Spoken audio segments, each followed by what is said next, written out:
Who do the footprints belong to? Tanya Charles was here when they were found. I was thinking that we did this so I've lost the farm, that was the there it is.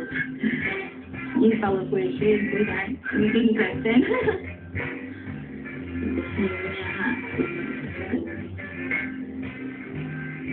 Scientists and Aboriginal trackers have interpreted the prints of men, women and children walking and running around the edges of what was once an ancient lake.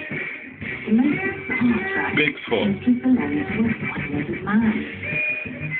Like we've got a new day to the land one, we did one of Weavers. Yeah.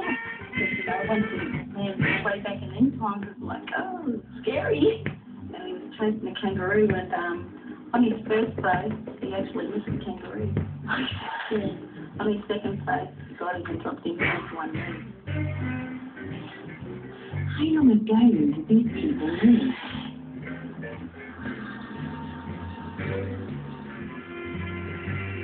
With a new technique called luminescence dating, scientists could measure the tiniest glow when grains of sand from the footprints were analysed, and from this they could calculate how long the footprints had lain buried. Shit. The results were stunning. Bigfoot. The footprints were around 20,000 years old. 20,000. Okay. Well, I'll raise that to 26,000. Something really interesting about this because it's just a moment in somebody's life when they walked across this landscape, and it just looks like it could be a footprint made yesterday, and yet it's about 20,000 years old. Here's Bigfoot's footprint. Yeah, Sasquatch. So is this when people first reached Australia, long after we colonised Europe and Asia? It would certainly make sense, given how far away Australia is. But I've been told that there is other evidence around here that could turn this idea upside down. What I'm looking for are the remains of an extinct beast, the giant kangaroo. We're just about midday here, and very old. Right, what's that? That is sick. I spotted that in the distance and thought, oh, right, could that be a giant kangaroo? It's not just a stick. So this thing I've picked up is one of the long foot bones of a modern kangaroo.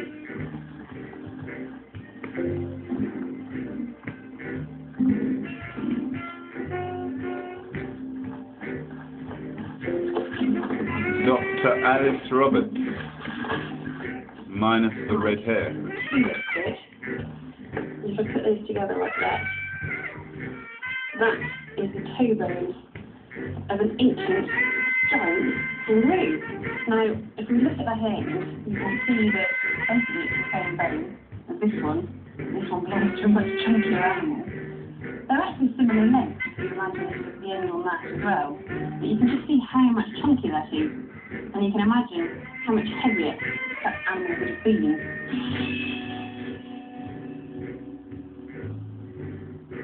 Giant kangaroo could grow up to 2.5 meters tall. That's a big kangaroo, man. Skippy, Skippy, Skippy the giant kangaroo. But they seem to have become extinct shortly after 50,000 years ago. Because they were eaten. Could this possibly have been due to a new predator arriving on the scene? From outer space. If so, it would mean that we humans arrived here much earlier than 20,000 years ago. Oh, right, I've been trumped. And there is something, or rather someone, who could support such an early arrival. Hey, look, it's my cousin. Mungo Man. Mungo Man. Hello, cuz, what's up? Long time no see. This is the skull of Mungo Man. And he's back. And these bones ancient human remains that have ever been found in Australia. Hey, my bones are going to look like that one day, man. Well, maybe some of them. It might be vaporized into powdered stuff. And some people say they might be up to 60,000 years old. Now that's quite extraordinary, because it would mean that modern humans were in Australia before they reached Europe. So how the hell did they get there, man? Which seems highly unlikely. Not only is Australia so much further from Africa than Europe is, Back to Mundo. there's an ocean to cross.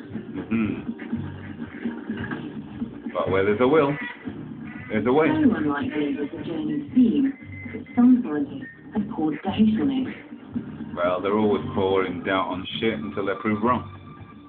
Instead, they suggest that Australians somehow evolved locally.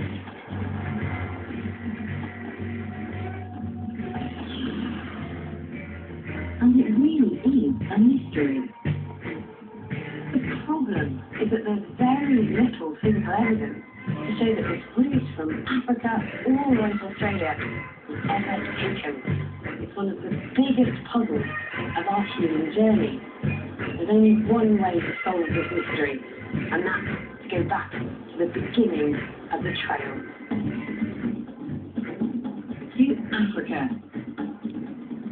Previously, I saw evidence suggesting that most of us descend from a tiny group of people who left the continent around 70,000 years ago. One theory is that those families crossed the Red Sea and then pushed east, hugging the shoreline.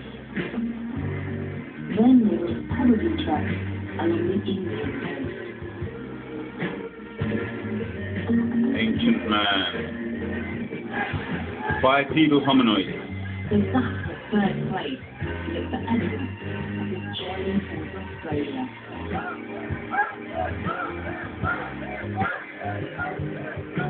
It would be absolutely fantastic to have a trail of stone tools and human fossils all the way along the coast of India. Sadly, there just isn't. Along thousands of miles of coastline, nothing. Maybe I'm reaching the wrong place. I've heard that some new evidence has been unearthed in a very remote part of India. One which has proven especially suggestive. Might have to write all these tidbits instead.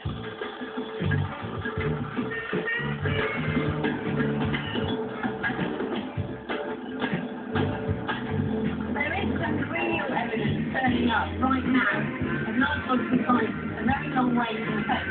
It's called Kuala Chirang, and it's right at the heart of India.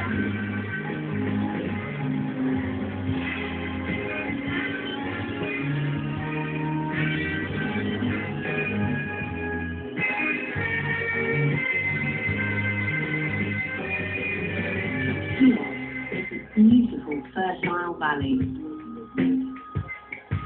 But just under the surface is a thick layer of white ash.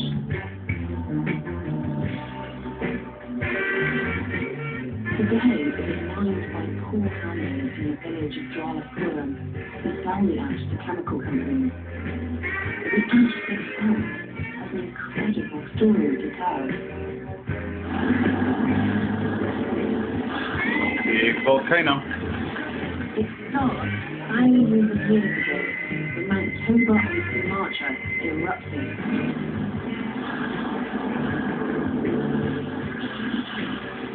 A Supervolcano. The most devastating eruption in human experience. The ash cloud was blown over 2,000 kilometers northwest, reaching as far as India.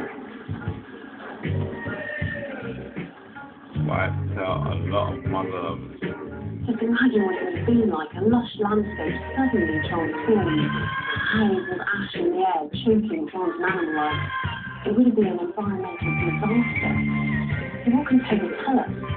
Well, how precise dates prove it erupted 54,000 years ago? The question for us is, how did we humans reach India at a time